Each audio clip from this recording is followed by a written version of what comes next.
I grabbed that opportunity. And over time, I was able to build my confidence and found myself not just testing systems, but also helping build communities and mentor others.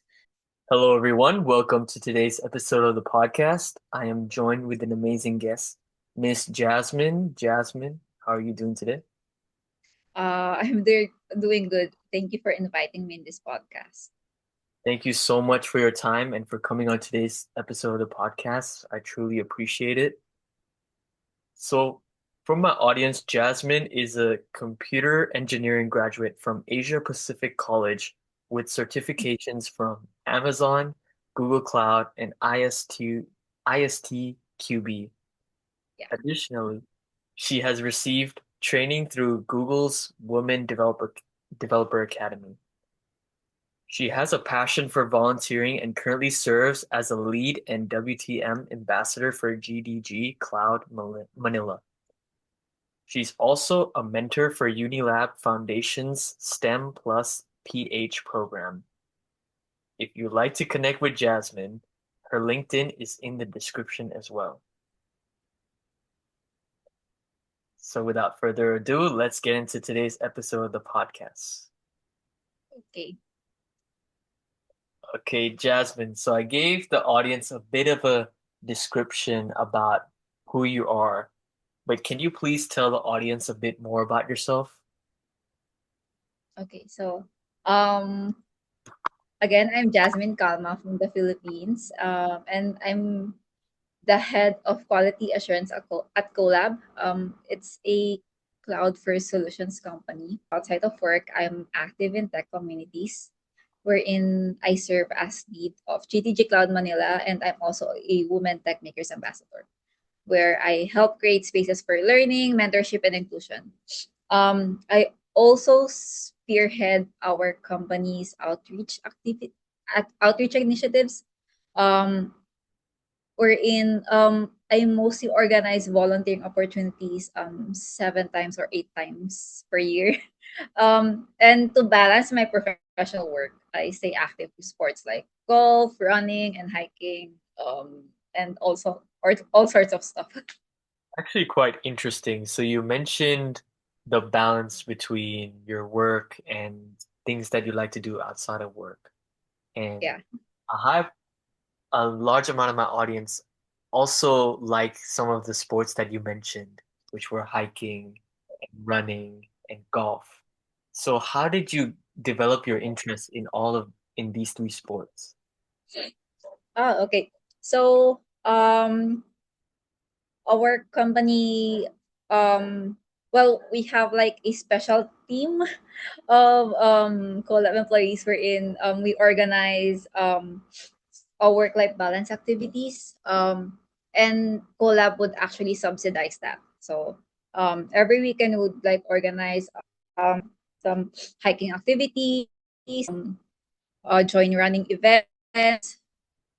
We also organize like after work activities like paddle is a very common after work activity.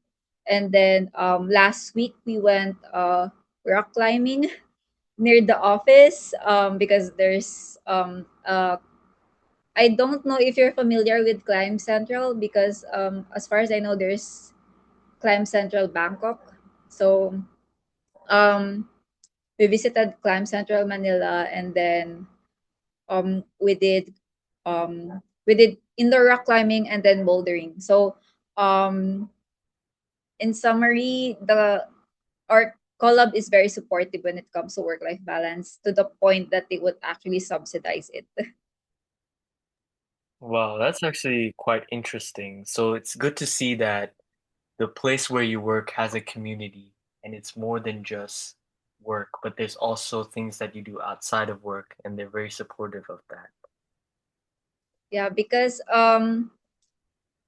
they they don't say it outright, but I think that they have this thinking that if you take care of the employees will take care of the customers, because they're doing well, they're healthy, they're happy. So of course it will reflect on the output that we provide to the customers. Absolutely, I totally agree. And speaking of being happy, your role of QA, which you've started, and you're currently working as a QA, and as someone who has been in this field, why do you personally enjoy working in QA or quality assurance? Um, I like QA because it sits at the intersection of logic and empathy. It's not just about finding bugs. It's about understanding the user, anticipating risks, and improving the overall experience. It as a QA, it makes you think critically. You tend to ask better questions, try to understand why it's designed like this, why its functionality is like this, and it and you become an advocate for quality across the entire project. So if we mention about quality, obviously with technology and AI being developed and it's being very popular, and I'm sure it's been used all around the world. And if we talk about quality, how has technology and AI affected the way that your job functions as QA, but also quality as well? To be honest, AI is changing QA significantly. Um, Not to the point that it will replace QAs, but um, it helps us automate repetitive tasks like um, generate test cases or even assist in debugging. Just to share, I took an exam for test management earlier today, and during while I was studying for the exam, the trainer actually brought up some aspect in AI. So I think one of the questions were w- I think one of the situational questions were what if your team of testers are not accustomed to um, developing test automation scripts, and one of the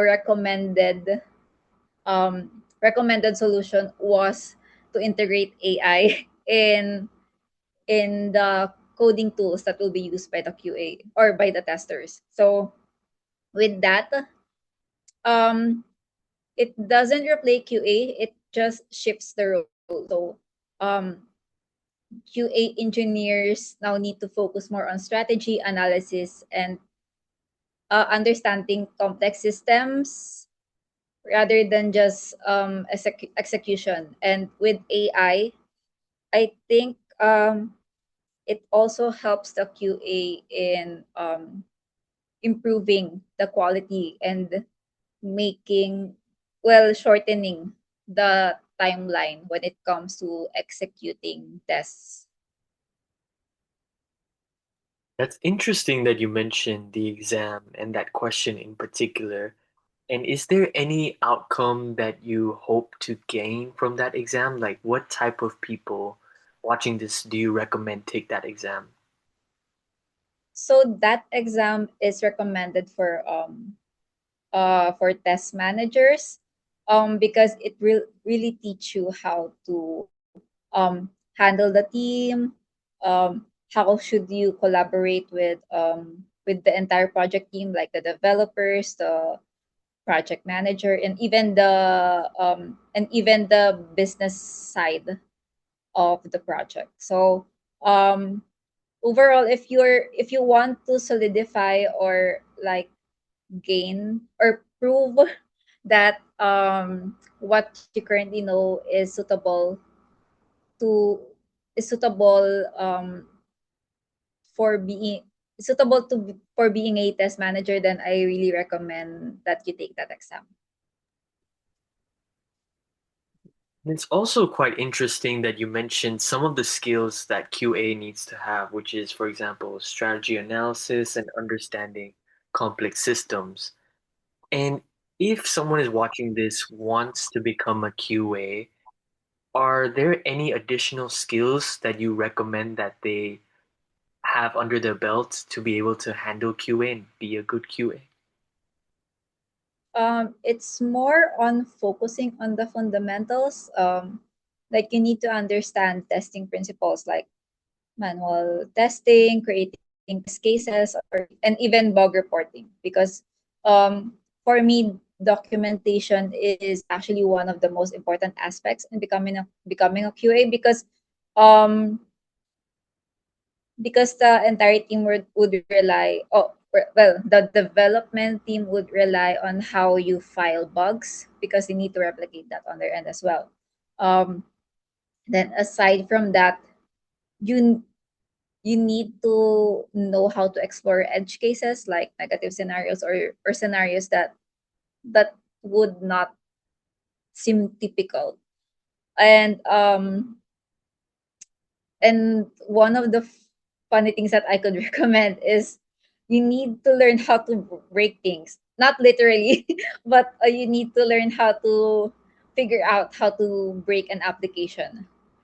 And then once you've mastered the fundamentals, you can start building small projects or building your test case portfolios.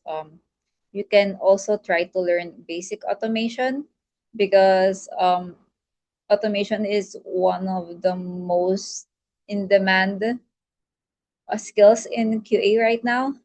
And you don't need to be like 100% ready before you apply for a QA job. You just need to stay curious because QA is very learnable if you want to be one.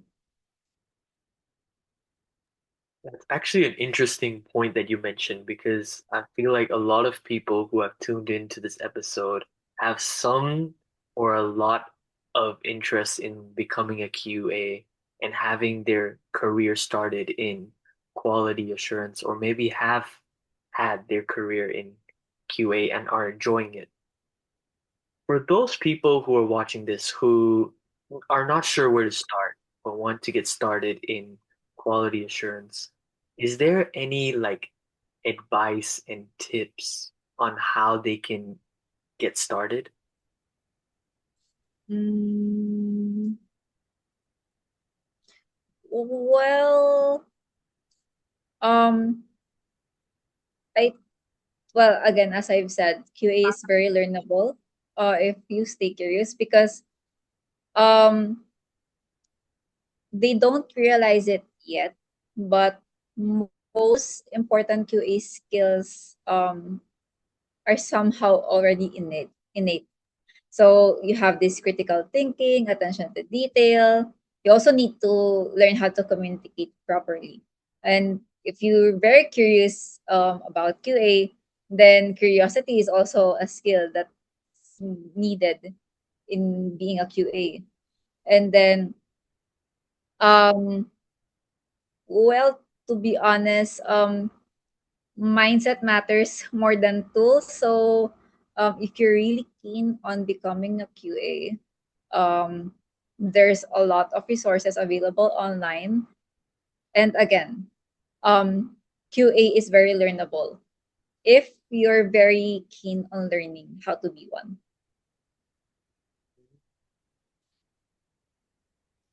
If we focus more on the quality, and we mentioned about quality, based on your experience and your understanding, when is it the hardest to maintain quality in a project? Mm. So, it's hardest to maintain quality when there's pressure. What I mean by pressure is there are tight deadlines, there are unclear requirements, or even constant changes. So that's when I feel quality is rushed. But ironically, that's the part where you learn the most. And the key here is that you need to have strong communication skills, and you need to learn how to prioritize your tasks because in those moments, um because those moments are kind of critical. Um, yeah, so those two skills actually are become critical in those moments. And now that we've talked a lot about QA and the audience have a lot of understanding of quality assurance and how to get started and with skills, if we move away from that for a bit and focus more on you, like I mentioned in the introduction about volunteering and becoming a lead and WTM ambassador for GDG Cloud Manila, what in particular inspired you to get involved in volunteering and become a lead and WTM ambassador? Okay. To be honest, 2019 was a pivotal year for me. So, um, well, I'm open to share this. So, I was diagnosed with depression and anxiety back then, and I was looking for ways to stay grounded and keep myself from being overwhelmed by my thoughts. So, one thing that gave me peace was knowing that I could still help others. So, when GDG Cloud Manila was looking for volunteers, I took the opportunity, and from there, I started. I think with logistics, uh with logistics up until I started um becoming up until um I became a facilitator for our cloud study jams, and then after that they were looking for a successor, and um they thought that I was best fit to becoming the next lead for GTG Cloud Manila. And at that time, there was no Women Tech Makers ambassador for GTG Cloud Manila. And they thought that it might be an opportunity for me to apply for Women Tech Makers ambassador program. Um, so I think it was around 2020 or 2020 2021 that I became a lead and ambassador. So yeah. And then and you might think that um well, I'm just going to give an advice um for those who would like to become involved in in tech communities. Um to be honest, at first I thought tech can be intimidating and exclusive because back then I don't know much about tech communities or being in tech in general. Um, so I've made it a goal to help create spaces where people feel supported, especially beginners and women in tech. So as much as I can, um, I do my best to take on speaking opportunities so I can share my story. Wow, thank you so much for sharing that. It was great, and it's amazing to see how everything worked out for the best, and you've been leading and doing a great job as the WTM ambassador. And I've also seen you speak, so I can say that you're excellent at that as well. And on the topic of volunteering and becoming a lead, another thing I mentioned as well, which was Unilab's STEM plus PH program, which is something that you're a mentor of. So I wanted to ask you, and I'm sure my audience is curious as well, as a mentor for Unilab Foundation's STEM plus PH program, what has been the most rewarding experience you've had when you work with the students? Okay. Um, I think the most rewarding experience was seeing students go from unsure to confident, from seeing them go from unsure to confident. Because I've mentored students who were academic achievers but very shy. Um, and I've helped them improve their presentation skills and build confidence. Because there's something powerful about someone realize that I can actually do this. And that shift in mindset is more rewarding than any technical achievement, to be honest. So yeah. Wow, that is a great way to phrase it. And it's great to see that you're empowering people and you're empowering students with your mentorship. And when you give advice to these students and you mentor them, is there one like motto or one line that you love to live by when you like guide your students? Mm, okay. Um, I think this motto is not only applicable to students, but for anyone who doesn't feel confident enough to start something. Um, so mm, so what I always think about when I feel like I'm not ready is to think about that I don't need to feel ready to start. So you don't need to feel ready to start because in my mind most growth happens when before I start becoming confident. So um you can't really become confident in something if you don't practice it. So um even if you don't feel ready, you won't gain that confidence if you don't start doing what it, well, it's kind of hard to explain, but I think the simplified version is um practice makes perfect, because that's actually something my grandma would tell me when I was young. Um so the less simplified version is you don't need to feel ready to start. You just need to keep going. That is some great advice. And is that something that you would tell your younger self if you were to give the opportunity? Well, yeah, that's something I would tell my younger self, um back then I was a really shy person and I didn't imagine myself becoming a speaker, let alone being a guest in your podcast, because back then podcasts were something like a program meant for influential people. And that's how I saw podcasts. And never would I would become a speaker for international events.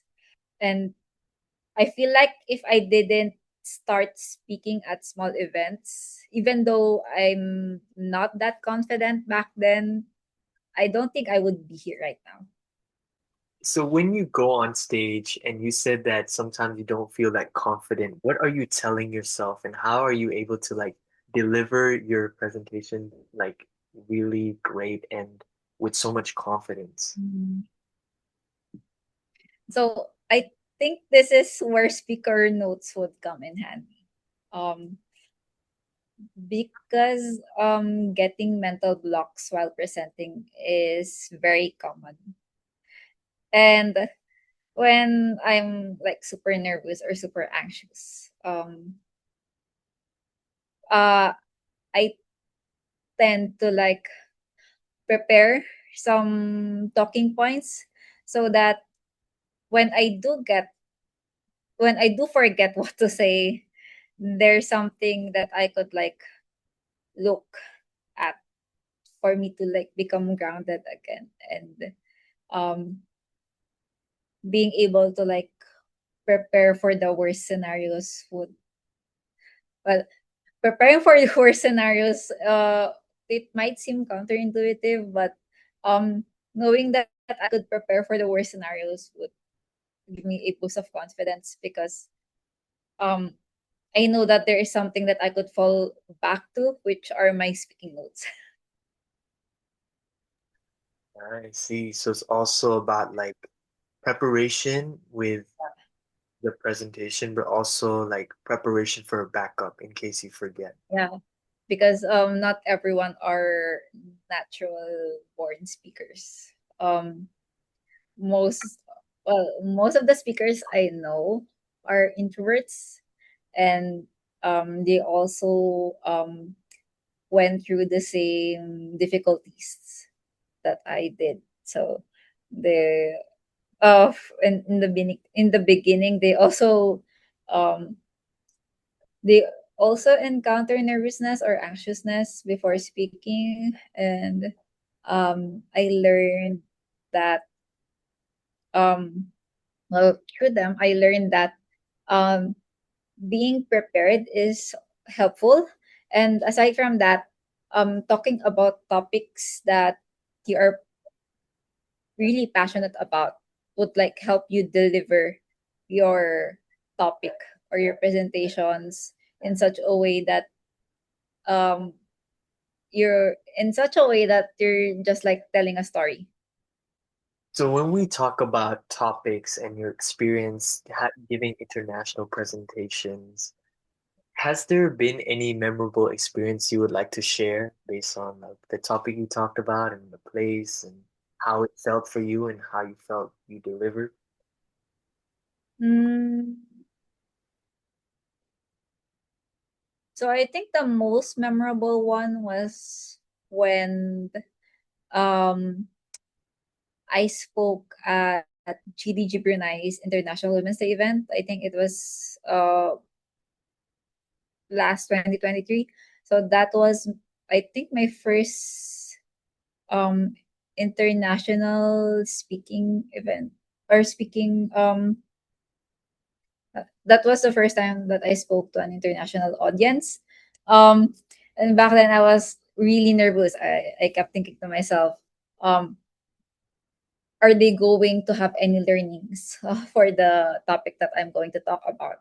Um, will they be able to follow my slides my my explanations?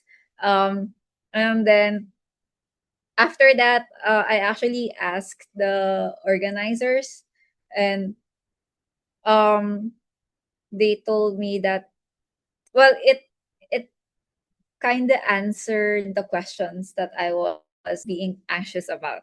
And from then on, um, I always my mindset or my train of thought when creating slide is that I should be able to tell a story.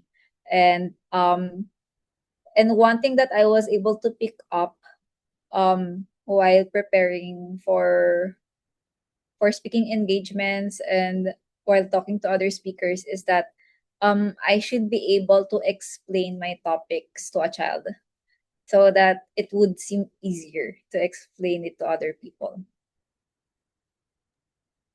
That's actually quite interesting and quite great advice. So storytelling and trying to explain it in a way where it's easy to understand. Yeah. And so we've talked a lot in this podcast about quality assurance, about many different things, about your journey and what you do, and being an ambassador, being the mentor. If we talk about this topic of journey, this podcast is all about unique voices, surreal journeys, and stories worth sharing. So on the topic of surreal journey, everyone has a surreal journey. What would you say yours is? Um, I've been in tech since I was young. So um, I think I was in third grade when I had our first computer. So this computer, me and my brother share this computer. So yeah, that's why it's our computer. um, um, so I've been in tech since I was young, but my journey hasn't been linear, to be honest. I actually started in system administration. So I'm actually accustomed to Linux commands and VI, if you know that. Then I moved into consultancy. So um, QA wasn't originally part of my plan. So that's something that I always share um, when opportunity when an opportunity to share that arises. So QA wasn't originally part of my plan, but then a fellow volunteer told me that there's an opportunity to join a growing organization, and that's Colab. So um, coincidentally, I was also looking for a new job, and that's when took I applied, and then I took that opportunity to become a QA. So I don't know anything about QA back then. I don't even know the difference of black box and white box testing back then. So um, since Colab is very supportive in providing learning opportunities to their employees, took that um I grabbed that opportunity, and over time I was able to build my confidence and found myself not just testing systems but also helping build communities and mentor others. And what feels surreal is going from someone who was just figuring things out, and honestly I'm still am, um to someone now helping build communities and being invited to speak and share my knowledge. And again, if you knew me before college, I was a really shy person. I well, uh, you would not imagine me being becoming a speaker or becoming a tech lead. So that's my surreal journey. Wow, thank you so much for sharing. It's great to see how your journey has all led to where you are today and a great place where you can explore yourself and do well in your job, but also enjoy what it is that life's offered you and be able to give back to the community, whether it's through mentorship or through volunteering or public speaking. Absolutely incredible. And as we are approaching the end of this interview section of the podcast, I would like to ask you one question, which I ask all my guests, which is if you could voice one unique message to the world, what would it be? Um, Growth isn't linear. You can explore, pivot, and still succeed. You just need to keep showing up. So that's my short message. Thank you so much for sharing that unique message. And thank you so much once again for coming on this episode of the podcast. Thank you as well for the invitation. And is there any final comments or thoughts you want to leave the audience with? Anything you'd like to say?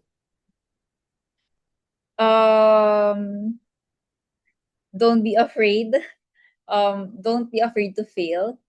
Um, Always learn from your failures, because when you fail, that's where the opportunity to grow, or that's where the opportunity to grow appears. So don't be afraid to fail.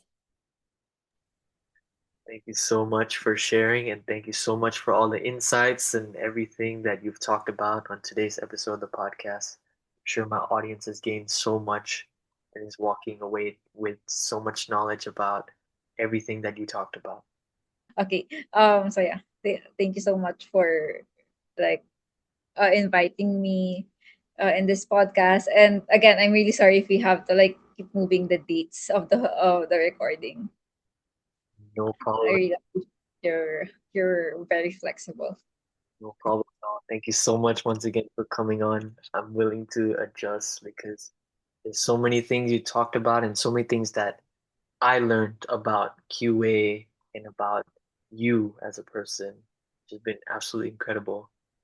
And to my audience who has made it to the end of this episode of the podcast, if you did enjoy, please make sure to like, subscribe, and share this video with your friends, your family, anyone who wants to know more about QA or just wants to know more about Jazmine in general, or both. This is the episode for you. And Thank you so much once again to everyone who has made it to the end. Thank you so much, Jazmine. And I'll see you all for the next episode. Goodbye.